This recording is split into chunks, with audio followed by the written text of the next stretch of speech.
First Things First is sponsored by Ram Trucks, built to serve. Good morning, everyone. Welcome to First Things First. Jenna Wolf, Nick Wright. Good to have Brandon Marshall back with us. Kevin Wilds is here this morning. What's up, Nick? Yeah. No, I was saying, look who's back. Look who's back. It's great. I know. We missed you, buddy. We missed you.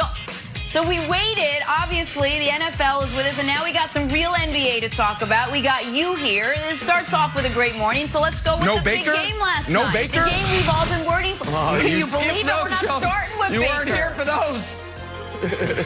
Not on NBA opening night. LA versus LA. It's confusing. We call it Lakers and Clippers. Lakers got their rings, but that was the only highlight in this one. 33 points from Paul George for the Clippers. 26 of his points came in the second half to help the Clippers hold off a Lakers comeback. How about this? Clippers beating up on the defending champs right out of the gate. 116-109. The man of the night, Paul George, after the win. Yeah, I mean, I just play basketball. Simple as that. I just play basketball. I applied the work that I put in this offseason. It's not going to be pretty every night. Tonight I got it going and was able to show up big time for my team. This game one, it's the first test for us.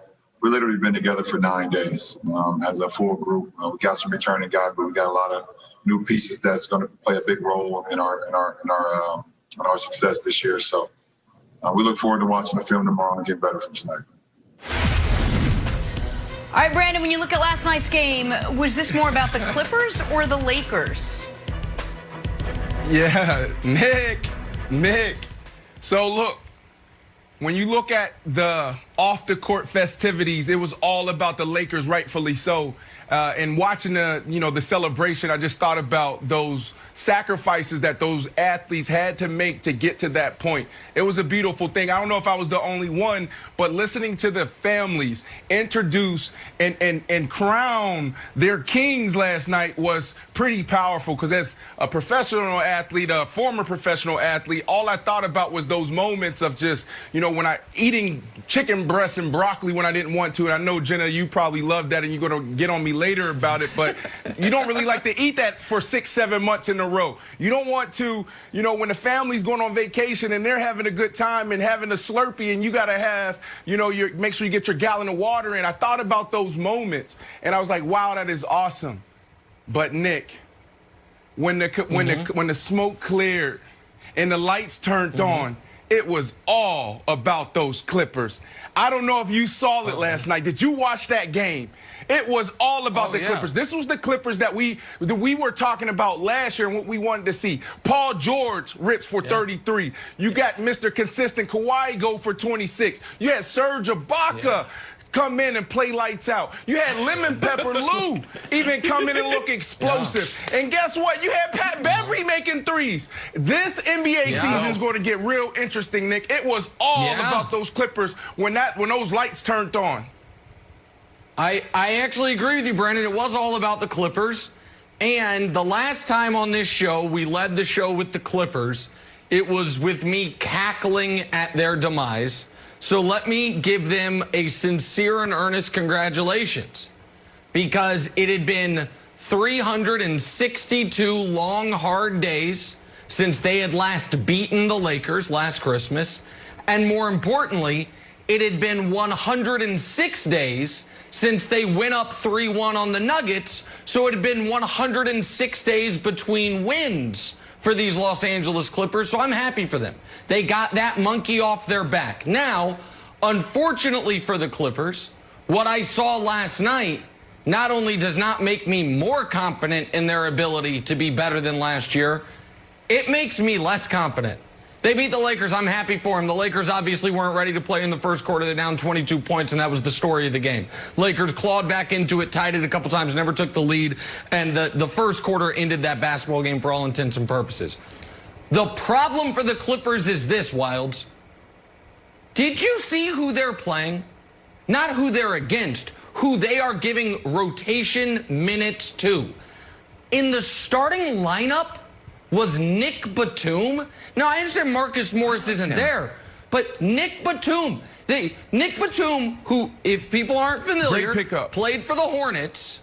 Oh, okay. Well, yeah, the Hornets had a lot of Nick Batum experience, and their reaction to that was, Gordon Hayward, we would like to give you $120 million to play for us, and Nick Batum, we would like to give you $27 million to play for anybody else. See you later. I saw Luke Kennard prominently featured. $16 million per year, newly minted Luke Kennard. He's a significant member of their rotation. You mentioned Pat Beverly. Pat Beverly is the same Pat Beverly he was back when I covered him in Houston, which is not a starting point guard in this league. So yeah, when Paul George scores 33, Clippers going to look decent, pretty good. I thought Ibaka was fine. But as a guy that has been short selling or shorting the Clippers for 2 years now, I'm trying to further my position. If anyone is long on the Clippers, and it sounds like Brandon is, I will front you those stocks, because nothing about last night made me think the Clippers season is going to be any more successful this year than it was last year, Wilds.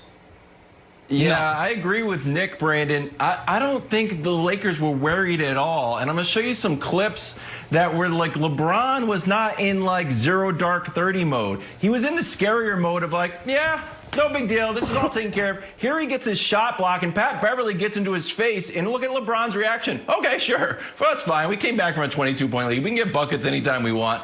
Then in the midst of the game, this is the fourth quarter, in the midst of another comeback, oh, look at LeBron locked in here, Nick. He's just totally focused. Like, nah, I'll talk to the bench. And then just to drive it further home, he rolls his ankle, Nick. And it's like, oh, okay, he ties his shoes a little bit tighter.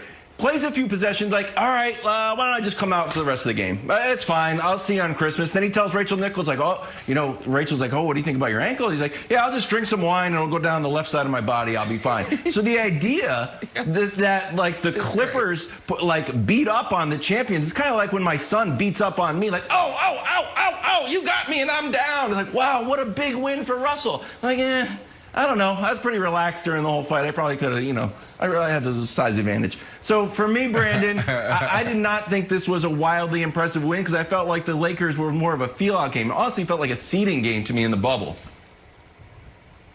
Yeah, I like your take, but if anybody who watched that game last night, what they saw was they saw a team.